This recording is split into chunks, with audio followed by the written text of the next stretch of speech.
Hello, so today we're going to continue our updated series of tier lists, and this time we're going to be ranking all of the units in the game. So we're going to kind of ask like which units are broken or which units are really strong. And when I do these tier lists, I usually rank them by cost because I think that the low cost units, they serve a different purpose, usually being like an in-between step or an early game unit that might be really strong on the first early stages, but then falls off eventually. And then some of the later units which are meant to be like high cap options or really powerful units on your board. So I'm going to split them up by cost as we normally do. Before I get started, make sure to like and subscribe if you like my content. I normally do daily TFT guides as well as patch notes updates and tier lists like this, so if that appeals to you, this is a great channel for you to get the most out of your set 15 experience. Anyways, let's start with the one costs. So in terms of the one cost units, Aatrox, we're going to go in alphabetical order. So Aatrox, I think, is definitely A tier, A for Aatrox. But jokes aside, Aatrox is really great because of his synergies. Mighty Mech is great to play early game, and it also finds its way on many late game capped boards just because it gives you a free extra unit on your front line. And then Juggernaut and Heavyweight also work out to be really great just because you can play him in different types of front line, either in your mid game or even your late game. Aatrox finds his way onto many late game boards as well because of the 3 synergy traits, and it's just kind of like a trait bot. Now, you could argue that he's not the best tank. I think like if you actually like try and make him a tank with tank items, his tank's like stats and his general ability and all of that isn't that great, but with the double synergies, especially if you can get Juggernaut and Heavyweight activated, he does tank quite a bit. He does really well, in my opinion, or quite well in an early game scenario, just not like amazingly well. But the main reason he gets to A tier instead of B tier, like B tier is more like the average, like, you know, they do their job, they're doing all right. The reason I put him a little bit higher is just because of the synergies that he has. It makes him really flexible and really prevalent on a lot of boards. Next, we have Ezreal. I think Ezreal's kind of alright. I don't think Ezreal does like insane damage. He's definitely not the one cost that I think of when I'm thinking of like a crazy early game unit or crazy early game carry. He can also feel like a little bit of a grief sometimes because I feel like he's not that great in terms of outputting damage well. However, he does have Prodigy Synergy, which helps him to cast, and he also has scaling of both AP and AD, so he can be a good unit to hold on to if you're unsure what items you're trying to build towards and you're just trying to build some like, you know, items to put on the Ezreal. I think on the current patch, it's hard to like justify because like, you know, when Battle Academia or Prodigy are really strong, then Ezreal obviously becomes a little bit more important. But as of currently, I think it's very run-of-the-mill average. I think Ezreal's like all right where they are, but not like super crazy or anything nuts about it. No huge damage. Like, you know, if I get a worth the wait Ezreal, I'm not like, you know, jumping for joy, anything like that. I think very average. Garen, I think, is the same way. Now, Garen does have some win conditions, so you might want to treat him as like A tier or S tier, specifically like intervening Locket Garen or stuff like that. But Garen in particular, I don't find him to be like crazy broken, especially early game. He might be better than some of the other tanks, so we might move him up to A tier later because it's hard to like gauge everything just looking at them at this point. But he is pretty tanky. Bastion synergy, which is great, so if you're playing around Bastions, it's nice. And Battle Academia also can help him scale his HP, which gives him some late game potential options. Hero augments aside, he's, you know, he's kind of like all right, but with hero augment, obviously he can be a really strong carry, but that's very situational in my opinion. Next we have Gnar. Gnar used to be like giga broken. I used to consider him to be one of the best early game units to hold items. The problem with Gnar is that Gnar is mostly an auto attacker, and the main auto attacker units that you would want to aim towards are really not that good anymore. Luchador Sniper used to be really strong early game. It used to be one of the best things you can play around just because Luchador just gives you like a second lease at life. It was really broken. If you had a Mundo Gnar opener, it was basically like a fast 9 spot. Come around these patches, I would say that he's actually pretty average, just because the items that you want to put on a Gnar are not very frequently good, if that makes sense. A lot of times, like when I find Gnar, it's not a unit that I'm typically holding on to or playing around unless I specifically have the Luchador synergy, which usually relies on high rolling, what's his name, Amundo or whatever. So I find that Gnar now is mostly average, and I think the main reason for it is just the lack of crazy attack speed carries that Gnar kind of was a big in-between step for. Obviously, that's a little bit reliant on the current patch and later patch. You know, Guinsoo is getting buffed next patch. That's like the whisper on the streets. If you check in PBE, they're testing different Guinsoo buffs. I'm sure Gnar will get a little bit of a resurgence on the next patch if you're watching this past the date of October 15th. He might be a little bit closer to A tier, but for now, I would say he's average B tier, and a lot of it just comes from like him as well as the items around him that he would perform really well with not being super relevant right now.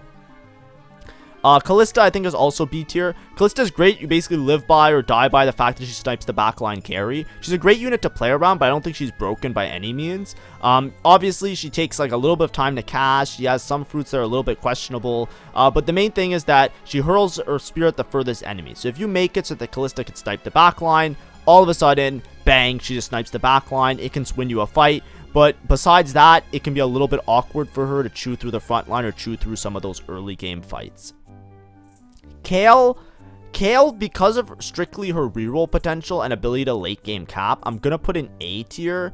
I think the unit kind of sucks though as a 1 cost, but she does spike really hard on level 6, level 9, and she even provides utility on level 6 if you're trying to find something to play to give shred. Wraith got a lot of buffs, and Duelist obviously is like kind of in a weird spot, but in general, Kayle is a comp that can still win out even in the current landscape of the game. It's very hard, mind you, but in her kit, the ability to scale as she levels to 6 and to level 9, a lot of times if you have a Kayle, you often just have to check the Kayle, usually by fruit, right? If you get one of the scaling fruits like either Max Arcana or preferably over 9,000, you can often just play towards Kayle and pilot that to a pretty decent position or a pretty decent placement, in my opinion. But it's obviously very hard to play because if you don't make it to level 9 and you're playing a reroll, then things go really sour, things go really bad. But especially on a reroll patch, you have to keep your reroll options open. So if you have a spot for Kayle, she is a comp that has that potential if you make it to that level 9. There's also some optimizations with like 6 Wraiths, Juggernaut, Lee Sin. Those high cap boards really fit in nicely with the Kayle as well. So there are some other options there as well. I'm going to put her in A tier. Like I said, don't get alarmed if things are kind of bad right now. We're going to fix the tier list towards the end of it. I just want to make sure that I kind of go through it one time first and then kind of figure it out. Kennen, I think Kennen's B tier. I think pretty average tank. Prodigy's really good. Stun's really good. They reworked him to be more tanky, I guess, but he just feels like a solid 1 cost in my opinion. Lucian, I think, is S tier. I always say Lucian is one of the most premium of the 1 cost units. Lucian has a couple late game boards that he fits on, obviously being Mighty Mech. But, you know, besides that and besides like specific reroll lines like Drift Duo, Lucian has a lot of damage output. Lucian is really great at holding AP items, and Lucian could often streak you very easy on stage 2 and stage 3, and I stand by that. I honestly believe that.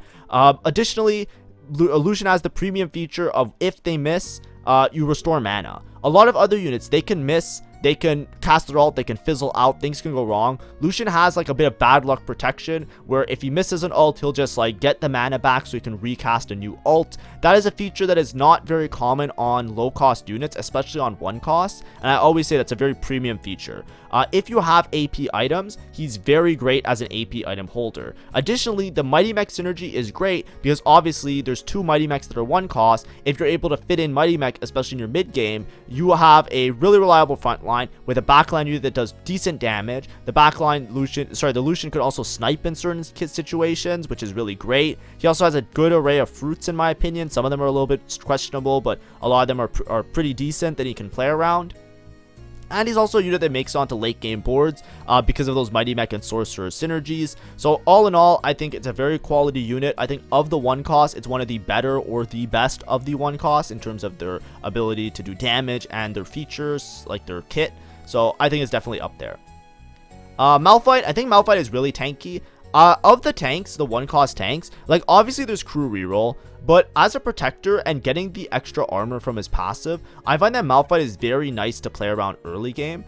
If I have items and I want to build a tank and I want to try and streak, I think even an upgraded Malphite is pretty good for a couple stages, just because you do have that extra amount of armor. Additionally, Malphite does a lot of damage, right? He has really strong damage on his armor scaling, so he actually works a little bit like a tank, but also like a little bit of a carry at the same time. And early game, the armor stacking is so powerful, because when you're playing in like stage 1, stage 2, a lot of units, they don't have these large stacks of items on them that allows them to have these really powerful ults. A lot of damage is going to be AD damage or auto attacking damage because a lot of units, all they can do is auto attack. They don't have items, they don't have anything, they don't have upgrades, they don't have nothing, right? So in that sense, getting the extra armor as a passive, it usually makes Malphite feel a little bit better to play around, especially on the stage 1, stage 2. And when I'm thinking about 1-cost units, that's one of my main priorities, right? Obviously, there's units that can be rerolled, and they have a high cap from being reroll, but the units that are able to be played in the early game stages as an item holder, or just to help you streak, or to help you be in a good spot, those are units that I think are more premium and more powerful. And Malphite, I think, fits that bill because his kit kind of fits as being an early game tank as well. Nefiri, I think it's hard to rank Nefiri. I honestly think Nefiri is S tier. If I'm trying to rank them, we might separate this tier list a little bit, like split up some of the tiers a bit. But like in general, I think Nefiri is insane. I think really strong kit, really powerful. I think she got nerfed a couple times, still really good. Soul Fighter, Juggernaut are also decent early game. We didn't talk about with Callista, but Soul Fighter giving HP as well as stats is pretty good because you can just stat check your opponents a lot of times early game, especially if people don't have items on them. I think Nefiri's fruits are a little bit weird because they're all focused on more like damage dealing, but Nefiri is really good at just like streaking. I think the only problem with Nefiri is that you usually want to build melee style items, and a lot of the melee style lines aren't really good on the current patch, but I think it's still strong enough to play around that you can often use it to streak and just find yourself in a good spot later, which is what I honestly think. So I think Nefiri is definitely like one of the best 1-costs in terms of just being able to be a menace in those early game rounds. Rel, I think, is like somewhere in B tier. I think solid tank. Good amount of damage as well.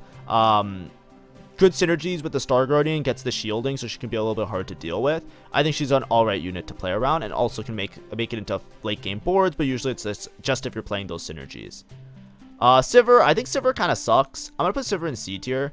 I think Sivir as a damage dealer is really unreliable, and she's usually the last resort for me to itemize. Unless I'm playing crew in particular, then obviously you have to play around the Sivir, but even in those lines, I think Sivir now is such a minor unit that you play around. Usually with crew now, you actually just play around Janna as your mid-game item holder until you find Ziggs. So even in those lines, the Sivir kind of falls off and isn't that great. And just having Sniper and Crew as the synergies, she really just doesn't cut it, in my opinion. Now, I don't know what it is. She could also miss, right? And remember what we were talking about with Lucian, where Lucian misses, he gets refunded. She could just miss and just like, that's it. You know what I mean? like GG, my bad, you know, go next. Like that, like, it's kind of like whack like that. So in my opinion, I find that she's a little bit hard to play around. And for that reason, I think she's a little bit below the tier of like the average 1-cost. Next we have Syndra. Syndra's hard to gauge. I think I would put Syndra in A tier. I think Syndra is really strong and really reliable to play around. She has a pretty powerful ability that she also reduces magic resist, so she has like early game sundering, shredding, excuse me, or like semi shred effect, right? It's flat reduction. She does insane amount of damage. She has a really powerful fruit that is rising chaos, so that's extremely powerful. So that with the rest of her kit works out really nicely to just make her a really strong early game unit. But that's only really with her kit. I find that in a lot of lines she falls off if she's not like, you know, if she's heavily invested in, so she's not like that strong in terms of like a late game cap. I find that on a lot of boards, you know, unless you're playing Star Guardian in particular, she's not usually like a unit that you're often playing, if that makes sense. It's a little bit hard, but Prodigy with Star Guardian is actually pretty good. Honestly, I think she's probably as good as Nefiri. I'll put her in S tier just to make some divisions, just to make it spread out a little bit. But I think of these ones, she's probably a little bit weaker. And then Zac. Zac's hard for me to gauge. I think Zac is, if we're talking about early game or not, it's hard to say. Zac could be A tier in my opinion, but I feel like he's not that strong. Because the thing with Zac is that he's only really good on stage. I find that Zac is really good on stage 2, and he's not good on any other stage. I feel like the healing that he does on stage 2 is enough to like make him insanely sustain. Have insane sustain and be really reliable on that stage 2 rounds. But other than that, I find that he's not that great. I'm gonna put him in the same average tier as everybody else. And I think that's gonna be our 1-cost tier list. Let's open up a new one and let's do our 2 costs. Before we do that, let's just double check. Is there anything here that looks really out of place? I think Kale's the only one that looks out of place, but I'm just putting her here. Like, she could be here, right? If this makes you happier, that's fine. I think for the most part, the 1 costs are pretty well balanced. If I had to give like an overview on it, it's just a matter of like where to put some of these like very risky like feast or famine, first or 8th kind of units like Kale, because she's not really like a 1 cost. She's kind of like a whole play style. It's like you're not playing Kale in between as like an item hold or anything like that. It's like you're either playing Kale to play Kale or you're selling the unit because it's useless, right? So it's like, you know, she can be here. You know, if you're not playing Kale reroll, she's absolutely useless. She does no damage. She's so hard to itemize. She doesn't hold many items well. And then if you hit level 9, she's here. And then it's just like, you know, I'm assuming like if you're playing her from a good spot, I would consider to be like around A tier or like high B tier. So it's like somewhere around here. And then I think all of these units. Nar, maybe you can move up, because like he is semi-decent, but this one too, it's like the same thing. It's like Kale can be here or here, Nar could be here or here, and I think the rest of them are kind of like in an okay spot where I put them. Okay, 2 costs. Mundo, hard to deal with. He's basically like a stat checking tank, very hard to kill. Also can do really well into late game, even to this very day. Very strong, has like a scaling maximum health thing where he just keeps like getting HP if the fight goes on long enough, which makes him harder and harder to kill. And he can also like nuke some units eventually because he scales off HP in terms of damage. So, you know, he also has like a little bit of a clutch up gene if he needs to, like in a 1v1 end of fight scenario. Luchador is also really strong for him because basically he gets like a second chance at life with that, and Juggernaut synergy is also good. Definitely really strong tank, A tier for sure. Gangplank I think is, it's hard to say. Gangplank has so many buffs, but I honestly still think this Gangplank kind of sucks as a unit. I'm gonna put him in C tier.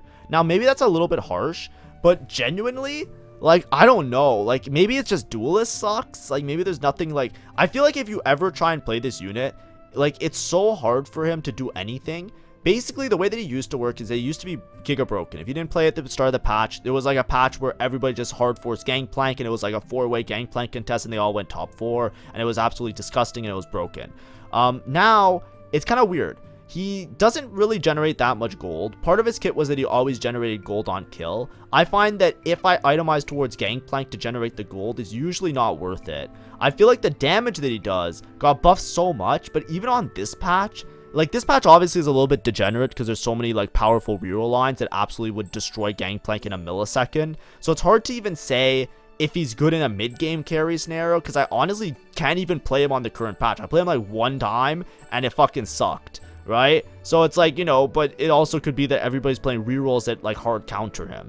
It just finds that he's not really able to do damage and breathe in those frontline spaces. Maybe with range he's really broken, but like I said, it's too early for me to tell because he's been so bad for so long that on the current patch he still seems pretty bad. So I'm just gonna put him in C tier, and I think that's safe. Janna, S tier.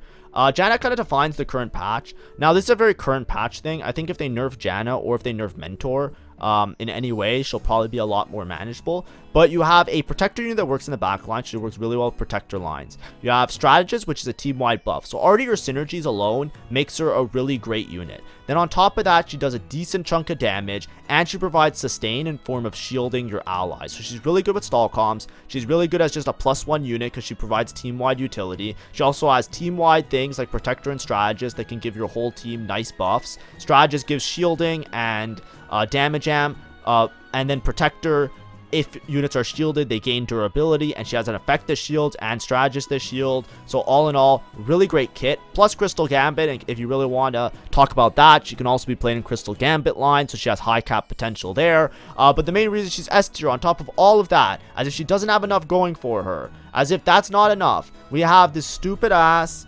veteran, which makes her a mentor, and she's part of the most broken comp in the game right now. Easily, like this just makes her absolutely insane because now you can play her as a reroll in this particular line that spikes really hard in the mid game and makes her an absolute demon on top of all the other things that she provides, like we were just talking about. So even without the mentor comp, she would probably still be in like a top of B or A tier or somewhere here, but with the fact that she's also a rerollable broken unit that you can play on the current patch and just farm, she's S tier.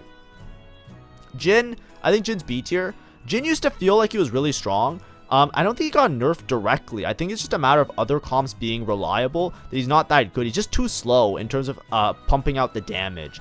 Jin reroll is still possible to play on the current patch. You can still play around him. He's still alright. If you find yourself in a really good Jin spot, it's still not bad. But he's a lot closer to average. I find that as an item holder, he's not really reliable in the mid game. So like if you have AD items, I'm not really looking at my AD items and thinking, ooh, I want to play Jin. A lot of times you're usually playing Jin, similar to like Kale and some of the other Wraith units. If you have a spot for them, you're playing them.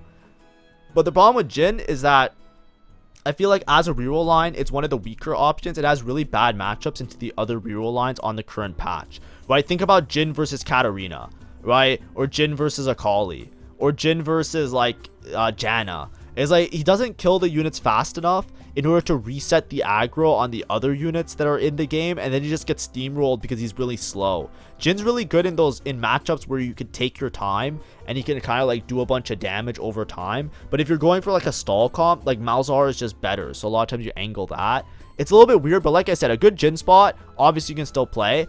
Double Trouble Jin with Mundo is really good, and Mundo being a really strong unit really helps out the Jin quite a bit. But Jin on his own, especially as like a mid-game carry type of thing, I don't really like that much, so I don't think he's as strong as like a Mundo, which you can keep like items on Mundo all the way into stage 4, even if you're not re-rolling him, right? So I think he's like B tier, just because he's very situational only in reroll lines, and other than that, he kind of doesn't feel like he has a place, in my opinion. Kai'Sa I think fucking blows. This unit used to be broken, and now she just absolutely sucks.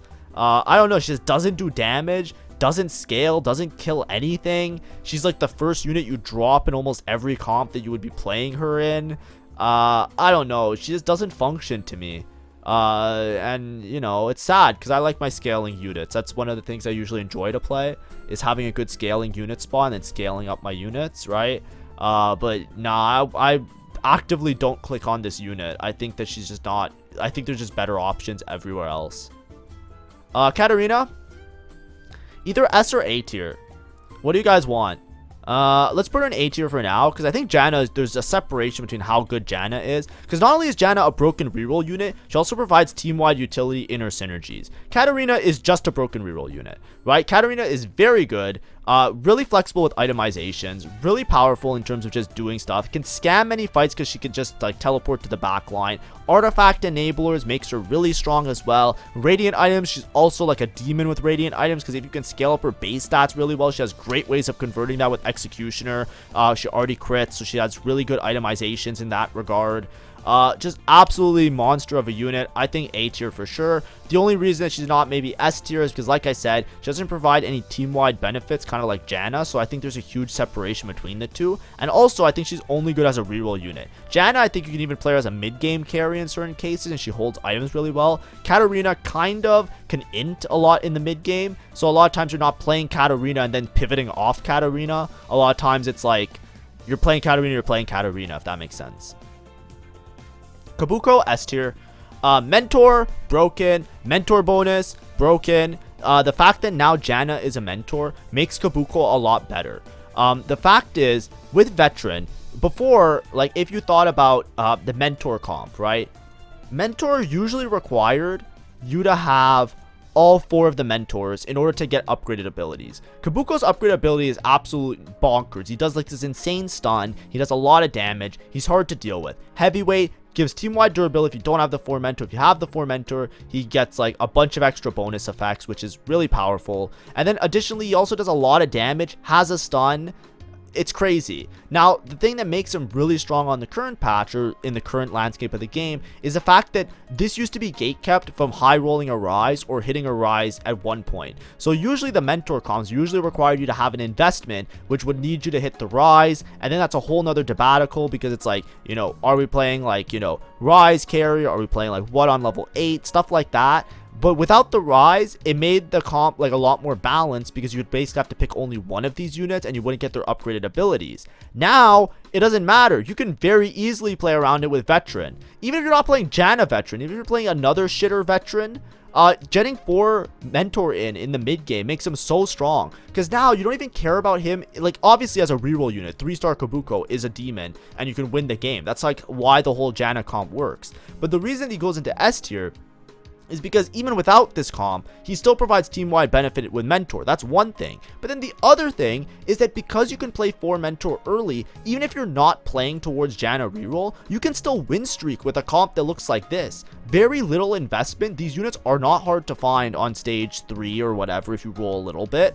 And you actually have such stability and such mid-game tempo that you can just do anything you want. You can play this board into like a level 8 comp and just like call it a day. There's lots of potential that this guy provides, and him being a tank that also gets that insane stun in the middle of the game is what makes him like a really good unit as S tier. Now obviously that's really dependent on the fruit being veteran and allowing you to hit that 4 mentor bonus. If you don't have the 4 mentor bonus, a lot of that discussion gets nullified a little bit, but I think he's definitely up there. Lux, I think Lux is B tier. She can pump out some damage sometimes. I think that she's okay at pumping out damage, but she's actually pretty mid, right? She's on the cusp of being C tier, but I think that she has some utility in the fact that she provides some shred effects, so she works well with a lot of the Sork boards, and her Soul Fighter synergy is pretty good for early game. I don't think she's that good with her reroll lines. I don't think her fruit specific thing, like she has a Shine Brighter where she becomes a carry, I don't think that's any good, but I do think that she is reliable to put AP items on if you are choosing to do so. Maybe not the most reliable, but decently powerful as a mid-game unit, and I think her synergies are pretty good because Soul Fighter I think is pretty good early, and then Sorcerer just allows her to stat check some lines. Rakan I think is A tier. I think Rakan is a really good tank. He's pretty reliable. He's really hard to deal with sometimes. Protector with the healing and the damage dealing.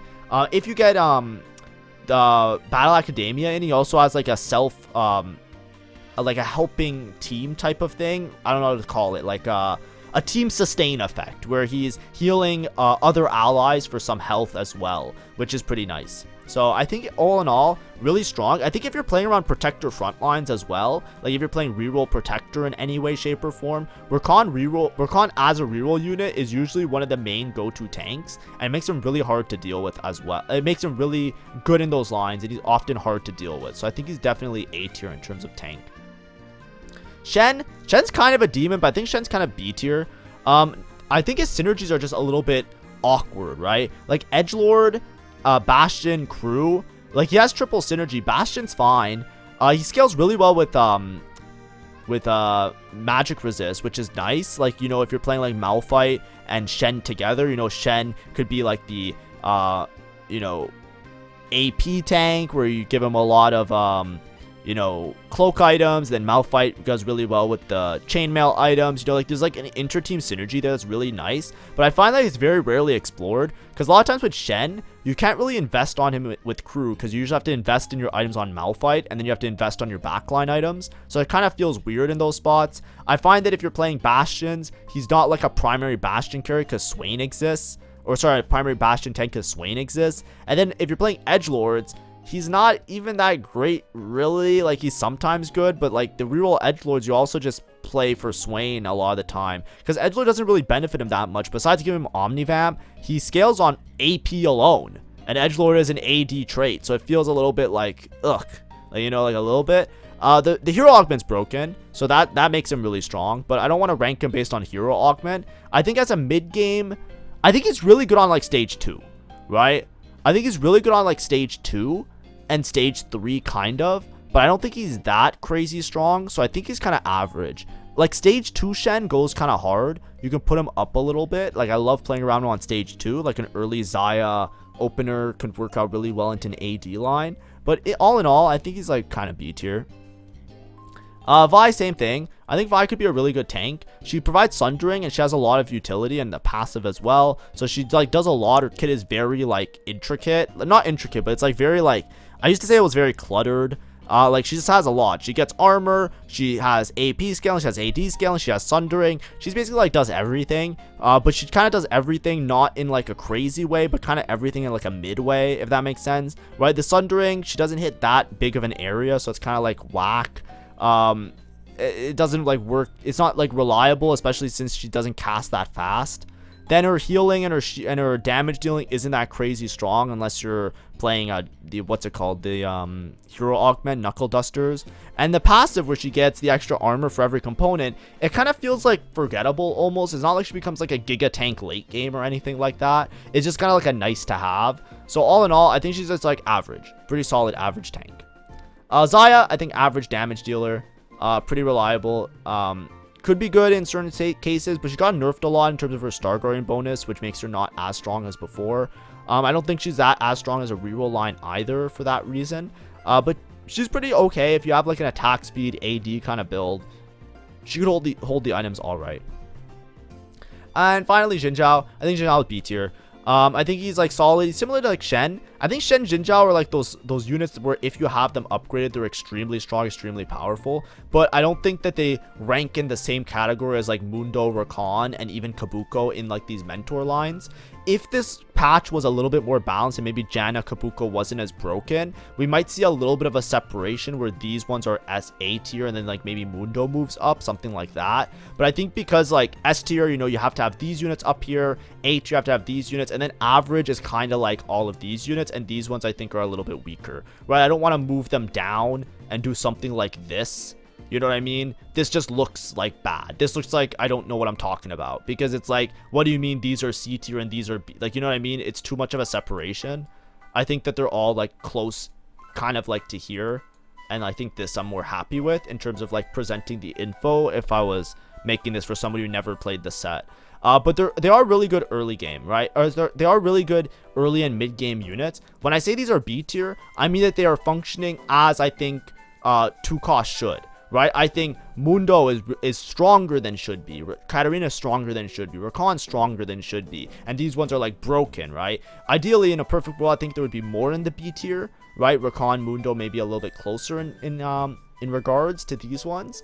But either way, 2 costs as well, pretty okay. Besides like the Janna Kabuko situation.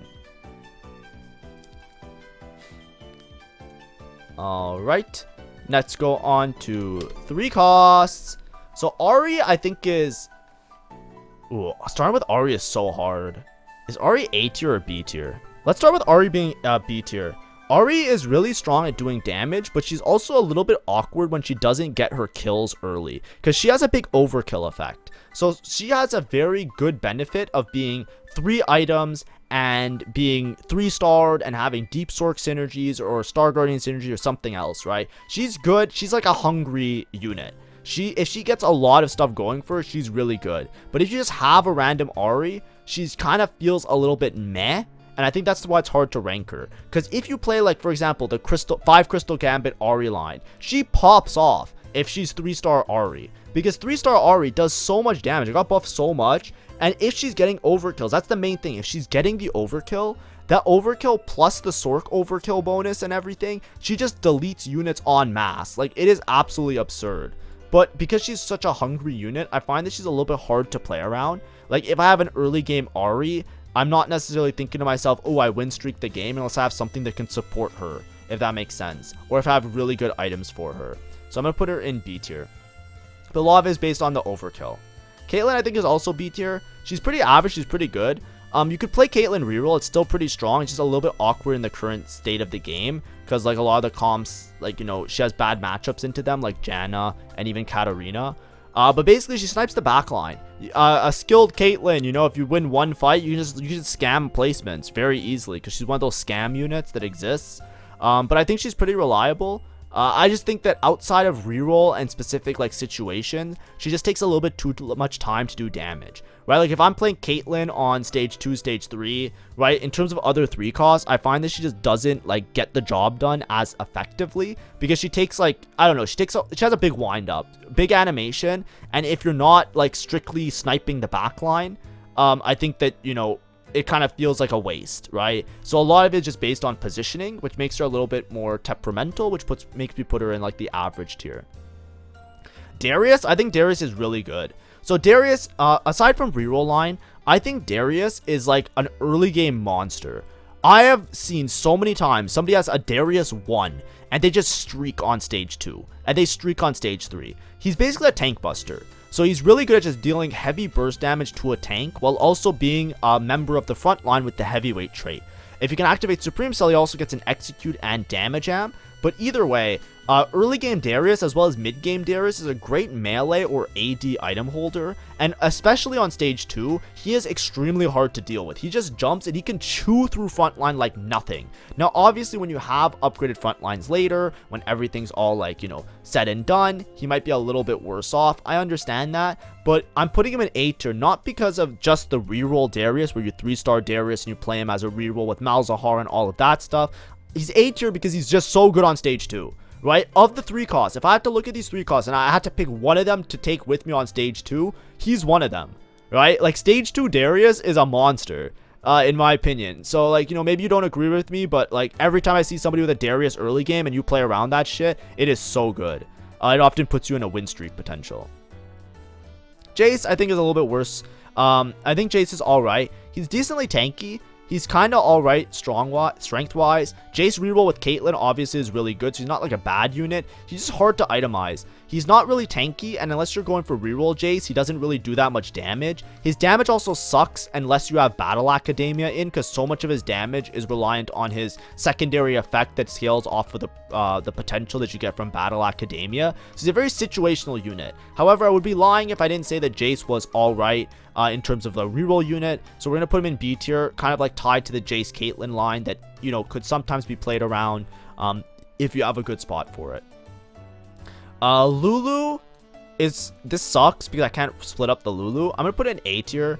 I think Rammus, if we're splitting up the units, Rammus sucks. Smolder, sometimes good, situational, but can do well because he does have heavy burst damage and it works okay into certain reroll lines. Kog'Maw, also really strong and a really reliable reroll unit. Lulu is basically an artifact check. If you have artifacts, she's extremely broken because you just pick the monster that the artifact works with. Typically it's Kog'Maw, and she has a lot of win conditions because of that. But overall, I think really good reroll unit. Also, all of the monsters provide utility, so no matter what, you can hold on to a Lulu and use it as a +1 or a next in, especially if you're playing flexibly in your mid game, because you can just use it for utility. Either Shred Sunder in the form of the Kog'Maw, Anti-Heal in the form of the Smolder, or even in the worst case, if you need extra frontline, Rammus also is a decent frontline with some extra stuns going on over there. So definitely a really great unit at all stages of the game and could be rerolled. So similar to Darius, somebody that you definitely want to play around if you see them. Malzahar, I think, is A tier as well. Malzahar, really great early game, really good at holding multiple different types of items, very flexible in his itemizations with the Prodigy, allowing him to get some mana gen, so you can go for full damage, or you can just go for regular, you know, AP style itemizations. He also has an effect where he basically applies everything to everybody. So if you give him anti-heal, sundering, shredding, anything like that, he will apply it to everybody because he will slowly use his ult to hit uninfected targets, meaning that if he didn't already hit somebody, he will then hit them later in the fight. So he's really good at doing spread damage. As a reroll unit, he's really good against really stall-worthy comps, right? Malzahar is the king of anti-stall, because, or not anti-stall, he's the king of out-stalling any other comp, because if you leave the Malzahar alive long enough, eventually, as soon as one unit dies, there's this House of Cards falling effect, where the infection from the unit that died will spread to other units, and then it will stack, and as units die, those effects will just hit stack, stack, stack, stack, stack, to a point where the whole board just instantly gets deleted like that. That's a really important thing to note. Part of it is that it's apparently bugged that when the infection spreads, it spreads with like a +1. So like he basically spreads like 2 times the effect whenever it's like from a dying unit as opposed to his ult or something like that. I don't know if that's how it always was or if it's new to this patch. I can't keep track of all the bugs if I'm being honest with Set 15, and I don't expect any of you guys to, because like there's barely any communication on the form of like, you know, somebody telling me about these. It's like I have to fucking listen to them from the whispers through the grapevines of like 10 different streams, and then hope that somebody mentions it at one point so I can research it on another website. But like, it is what it is. If it's bugged or not, it's not bug abuse, because obviously it's just like something like, you know, the unit just functions weirdly, I guess. I don't know. But the other thing that makes him really good is Noxious Trap. Right, we were talking about how he's really good at spreading effects. If you can get Noxious Trap on him, even if he's not your main unit, he applies burn, wound, shred, and sunder. This is absurd. It's just so much value for what it is. Mid game, late game, any part of the game. This is absurd. So that exists. So that also makes Malzahar really good. Now, is Malzahar like Giga broken, S tier? I think that you need to play him from a good spot, which is why I don't want to put him in S tier, right? But he's very close to S tier. Of these other A tiers, he's the closest to S tier. But the only reason I don't put him there is because I feel like unless you have a setup that allows the Malzahar to get his infection spreading type of situation, right, stalling out and making sure that he's like comfy to cast a bunch of times with some decent items, unless he's like, you know, he's gonna lose to every burst damage comp in the game. And if your front line can't support him, he's just gonna lose anyways, because like the front line's gonna collapse before he kills anybody, and then you just die anyways. That's why he's not S tier, because it takes a little bit of situation, either augments, items, you know, units, whatever it may be, to actually make him to work, because you need to get to that part, which I think is a little bit hard sometimes. Neeko, I think she's like average tank. I don't think Neeko's crazy strong or anything. Obviously, she has the hero augment, but even that I don't think is crazy broken. She's pretty reliable as a tank, I would say, but if I'm thinking about like protectors, I usually think Rakan can tank more than a Neeko, if I'm being honest. She's kind of surrounded by two badder bitches, you know what I mean? Like, sorry for lack of a better term, but you know what I mean? Like, you have Rakan, who's like badass, and then you have Cassante, who's badass, and Neeko's kind of like the middle protector that unfortunately is like the weaker version of the other two. Now, her Star Guardian bonus is really good, so she's really great at Star Guardian boards. You almost always play her there, but I feel like in terms of like a tank, she's like kind of average, and it might just be because of like the upper and lower cost units are so crazy that you usually like focus on those ones a little bit more. So maybe I'm giving Neeko some injustice. Now, I like to say I always root for Neeko because she turns into a helicopter, and I thought that was really cool, right? I always say that, you know, I'm a Neeko enjoyer. I think my first video that was really popular was the Neeko hero augment in set 11, right? When I VOD reviewed how to play that hero augment, you can look at it. It's like one of my best performing videos of the time. So like, you know, I'm all on board. I'm not a Neeko hater, but I'm just saying she kind of isn't that great this set. Like, she's very average to me, right? I don't expect like, she's not like an infinite tank that's like hard to kill, and she's also not like a crazy damage dealer. She's kind of like does the job, behaves as intended, B tier, right? Is how I would put it. Senna, I think, is also B tier. She has good spread. She could pump out some decent damage. Has good potential. Obviously, with the Mighty Mech, there's reroll lines and other things like that that work with her. However, I don't think she's anything crazy strong. I think even if you give her a really good build, she's not really doing that much damage. You're mostly playing her for her synergies. Mighty Mech Executioner, she almost always fits in on 4-cost Mighty Mech boards, because the Executioner with the Mighty Mech synergizes well with Rise and Strategist and Jarvan. So she's always like on the team planner, is what I would say. In terms of actually itemizing her, she's decent with some utility because she does hit multiple units. She could be strong as a reroll unit as well. Obviously strong with Mighty Mech in certain spots, but other than that, I would say she's pretty average, B tier. Swain, I think, is really strong. I would put an A tier. I think he's one of the best tanks in the game. So hard to deal with. Heals and just lives forever. With Bastion and the healing effects, you can build him with some HP items. He's an absolute demon. He's really hard to get through and really hard to kill. Sorcerer and Bastion synergies are also decently good. And obviously, you can play him in Crystal Gambit lines. I think of all the 3-cost tanks, the one that I would be the most scared of fighting against is a 3-star Swain, almost exclusively, almost always. It's insanely strong. Really good. Udyr, I would put in A tier just because he has the mentor bonus, right? I don't think he's that crazy strong of a tank. He used to be really strong when you would play him with duelists, but the mentor bonus is really strong, and Juggernaut synergy is also strong, so he'll usually fit into the board. He's also 3 traits, which makes him pretty flexible, pretty reliable, but he's basically just getting he would be B tier, but because he's mentor, which provides really good team-wide buff, he's A tier because a lot of times he's a great next-in or a great unit to fit in or slot in onto your board. Viego, I think, is B tier. I think he does still pump out damage and does really well early game, especially with Soul Fighter and Duelist active, but he's not crazy strong anymore. I think that he's just too vulnerable in the front line without range extension, and I think it just makes him a little bit worse for wear, so B tier for sure. Yasuo, I think, is A tier. Mentor, but he's also really good early game. Yasuo is similar to Darius.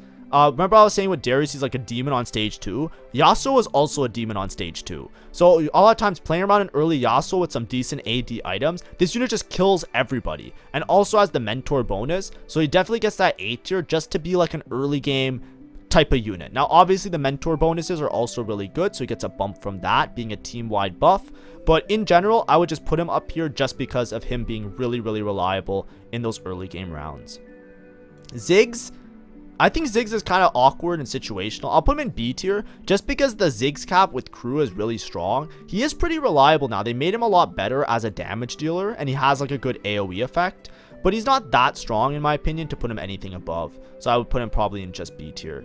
I think 3 costs in general are pretty well balanced. As you can see, in my opinion, most of them are really close, right? The B tiers and the A tiers, there's not even that much of a separation on them. I wouldn't feel comfortable putting anybody in like a crazy strong S tier or crazy strong like C or D tier in terms of weakness. I would put them all around here. I think 3 costs are in a decent spot right now. Maybe just like a couple bugs or a couple like of the A tier ones are a little bit difficult to deal with in certain situations. But other than that, these ones I think are the closest in terms of their spread of power, so I don't want to like make this disingenuous and like separate. If we're talking about like which one of these are the best, it would probably be like something like this, I think. And if we're talking about which one of these would be worse, I would say something like this maybe, right? If we want to separate the tier list a little bit. But this, just know that the levels between these aren't that much. I think it's a lot closer than something like this would illustrate, if that makes sense. Alright, let's go through 4 costs now. So 4 costs, starting with Akali. I think of the 4 costs, Akali is S tier. It's hard to say. Like, I have a love-hate relation with this unit because I feel like this unit is basically just a scam unit. The way that she works is she basically just has a way of bypassing the front line, targeting the back line, and basically scamming or winning any fight. A lot of times, if you're playing a front-to-back style of comp, Akali will be able to chew through them. If you're playing a reroll comp, she will be able to just win so long as you position well with the Akali. And obviously, if you're against Akali, if you slack or don't position well in a single time, the Akali can just take a life off of you and can very easily get a top 4. Now, the problem with Akali is that I don't think she wins out, because basically you're just like hoping to coin flip towards the end of the game, and when they're like positioning and they know that they're only fighting you, it's gonna be really hard to go first with Akali. So me personally, I'm gonna put her in A tier. Now, maybe that's going to piss people off. I don't know. But personally, I don't care. Because I genuinely don't think this unit is that strong. Outside the fact that she can scan the backline. If you're playing any sort of comp, she can very easily just go 8th. Because if you just don't position well and the other people anti-Akali tech, right? Akali becomes a lot worse when players know how to position against the Akali. And if you're unlucky in the way that, like, you know, you're playing against in a lobby where most of the people are like positioned the same way, if that makes sense. Or sorry, positioned in opposite ways, right? Like, let's say you have like 3 people in your matchmaking and you're an Akali player, and like one person on one side, one person on the other side, the other person on the other side. It's like you're kind of just screwed in the sense that it's like you kind of have to just hope that you high roll who you're fighting, because you as well also have to try and get the scam positioning, or else you can easily lose. Now, it does cap really high if you can make it to a point where you have like Lee Sin or some other additional carries. It's really good, but that's why I don't put it on S tier, because to me it's like, compared to a lot of the other comps in the game, I don't think this comp is as broken, right? If we think about the S tiers that I made on the other tier list, it's like Janna, right? Which is like clearly fucking broken, right? Like, Akali is not that level of oppressive, but she's just the best of the 4 costs right now because of that scam potential. So we'll see. Maybe we'll move her up to S tier, but for me, I put her in A tier. I think that she's way too inconsistent for me to treat her as like a Giga S tier or something like that. Ashe, I think, fucking blows. D tier. Don't click this unit ever. Hopefully they fix her next patch. Jarvan, okay, jokes aside, Ashe just right now, they reworked her kit so she doesn't scale off attack speed anymore, and ever since then she's been struggling, and I don't know what it is. Like, maybe she'll be good next patch. Like, maybe it's because like right now it's really reroll centric and she doesn't fit in with the reroll lines, but she's just like not a unit right now. She just functionally doesn't behave properly, and part of it might be like maybe we don't know what builds to go for her because she's so different now. It's just like, I don't know. I just gotta wait, right? Like, if like, you know, I don't want to say like, hey, next patch she might be good, so let's put her in average tier. It's like, listen, like, if you're playing Ashe on your board, you have to have a really good reason to play Ashe. Like, it has to be like a Crystal Gambit board. If you're not playing Crystal Gambit, this unit is a dumpster. Like, it's just straight, like, you know, and it sucks. Because if you remember at the beginning of the set, when people were asking like, oh, what units do you think are cool? I was like, Ashe has the coolest animation. I think she's so cool. She's gonna be such a cool unit to play. It's so finesse. And then it's like, she's not. She just sucks, man. Like, I'm sorry.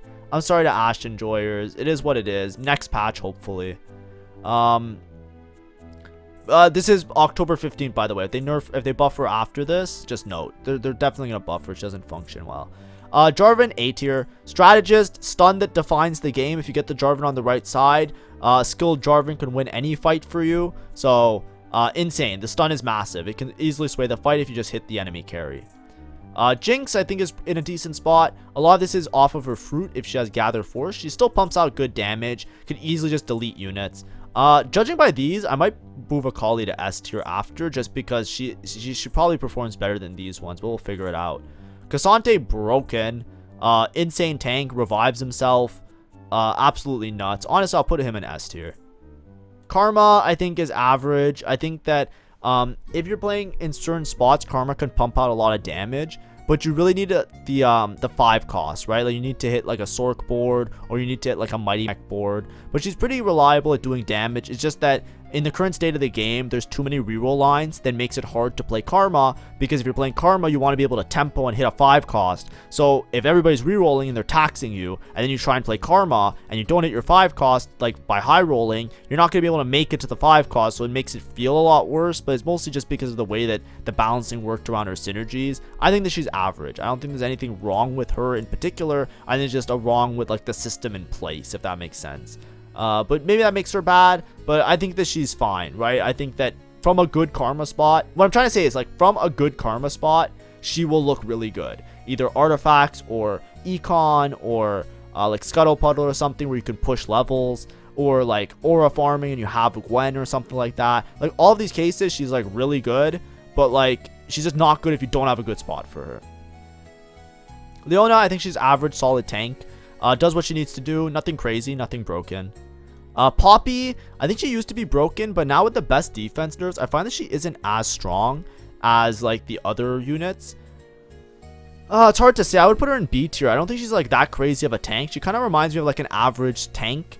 Besides best defense, which might make her really broken, but I don't think it's as oppressive as some of the other things, especially with the nerfs. So I would put her in B tier, I think. Rise, just for synergies alone, A tier. Strategist, Executioner, Mentor, enough said. He also is pretty good at dealing damage if you have 4 Mentor in, because he does like an extra bonus splash damage.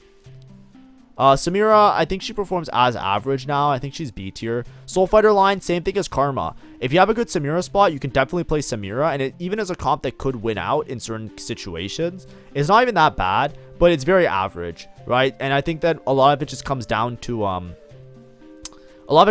hitting the strong Soul Fighter boards in order to make her function correctly. Set, I think same thing as the other tanks. Pretty reliable. Nothing crazy. Volibear, I think is also here. And Yuumi, we might as well also put here. I think they're all just decent at their jobs from good spots. Maybe Volibear, you can argue, is a little bit lower. But I have faith in the unit. I think that he's kind of here. I think Volibear is decent at just like curb stomping people that low roll. That's Volibear's role in the game, because he's just really good at just like getting a reset and jumping onto a new unit and just like slamming and just jumping around and hitting stuff. So if somebody doesn't have like an upgraded unit that makes Volibear get stuck, this Volibear could just train wreck through a bunch of people and even wrap sometimes and do a lot of damage. And then Yuumi, obviously, from good Yuumi spots, is still playable, still really good. But you really want to hit like that 5 Battle Academia, 5 Prodigy lines, like on level 9, in order to be really strong. We're going to move Akali up just because she's really oppressive. It's like I said before, like, I don't think she's S tier, but just because of the other 4 costs, I think this is a more reasonable approach, right? The other thing we can do is something like this, maybe. But like, I don't know, this looks a little bit weird. So I think I like the tiers like this. For my eyes, this looks more like representative of what the game feels like to me right now, in terms of like not only like the frequency that I see the units or how often I play them, and how much I would rank them as being like good from like any spot, if that makes sense. Like these ones in B tier, right? Hit or miss. If you have a good spot, they're good. If you have a bad spot, they're bad. These ones obviously a lot better. Jinx, I think, still pumps out damage and is pretty flexible as a unit. Jarvan and Rise, obviously, for their synergies and their power. And then these ones are just the ones that are like really oppressive, or the defining ones on the current patch. Finally, we have our 5 costs. This one shouldn't take too long because the 5 costs are just like whatever. But Braum, really great unit. We'll start him in A tier. Usually I put him in S tier because of his Bastion and Luchador and Champ synergy. The Champ basically lets you have second leases at life if you win rounds. So he's really oppressive at just like scamming you. He's really oppressive, but also like he could scam you easily, extra lives and get you extra placements because of his ability to save HP.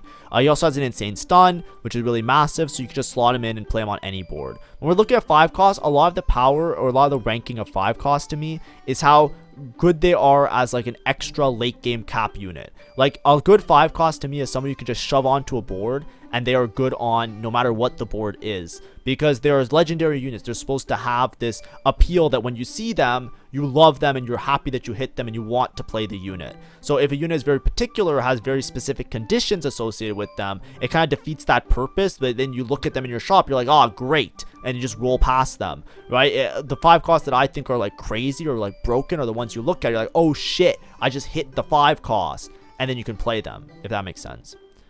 Gwen, I think Gwen, besides Sork enabler, she's a little bit hard to play around. So she's really good if you're playing Soul Fighter or Sork, but other than that, she doesn't really do anything, in my opinion. She has a good spread, she can hold like utility items, but I would put her in B tier. Lee Sin broke in this patch, specifically Juggernaut Lee Sin as well. He's definitely S tier. You can literally just play towards Lee Sin and this guy will just clutch up. He does so much damage. He one taps everybody. It's absurd. He's broken. And there's also the like Duelist Lee Sin sucks obviously, but Executioner is also pretty good in spots. But Lee Sin, he got so many buffs. He's absolutely absurd this patch. He's one of the he's literally like arguably probably the best single unit in the game if you just like slap them in and have everybody 1v1 against each other. Like Lee Sin is fucking broken, so he's definitely S tier. Seraphine I think is in a similar spot as Gwen. With synergy she's really good. Other than that she's kind of like eh. Twisted Fate I think is A tier. Really good late game carry. You can, if you hit him early, you can scale as well. He's one of those great units that you can always like build towards if any has flexible items, AP, AD scaling.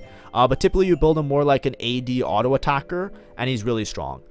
He can be a complete carry, and then obviously he'll scale to a point where you just win the game for free anyways.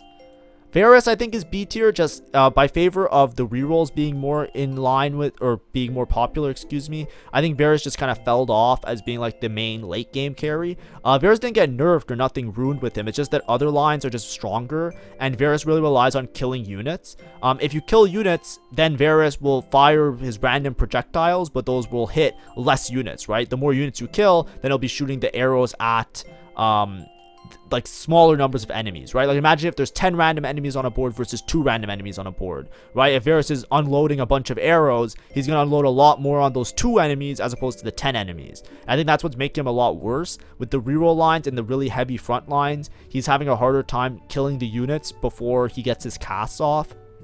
Makes it feel like he's having a hard time doing damage. But if you're playing Wraith and Sniper, he's definitely a really strong late game cap, so he's still in that B tier. Yone I think is B tier.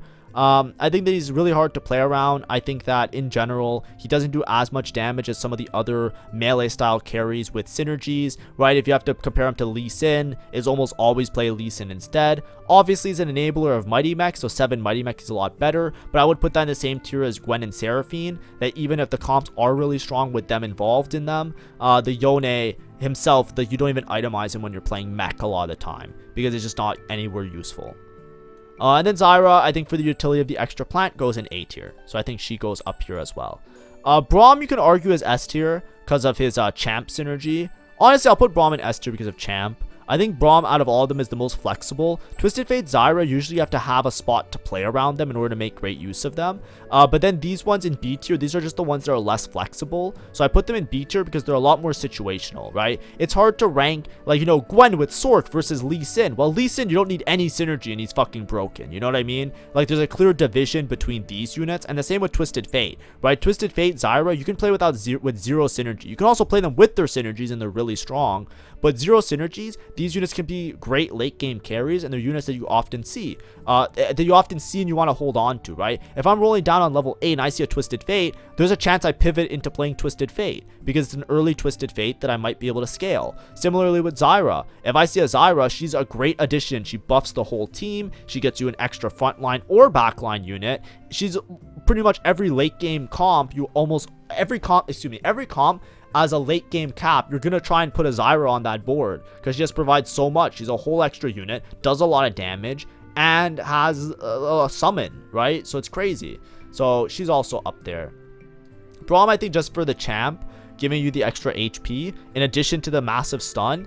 Braum's also really good into a lot of the reroll lines because, like specifically on this patch, because Braum, if they solo frontline or if they have like a more position specific frontline, the Braum is more easily able to stun and toss the main carry and just disrupt the entire game plan of the board. Think like a Mundo frontline, right? If you solo frontline a Mundo and you go up against a Braum, or solo frontline a Malphite and go up against a Braum, he just yeets that thing to the side and then your backline gets wrapped, right? I think that also adds to him being a lot better on the current patch.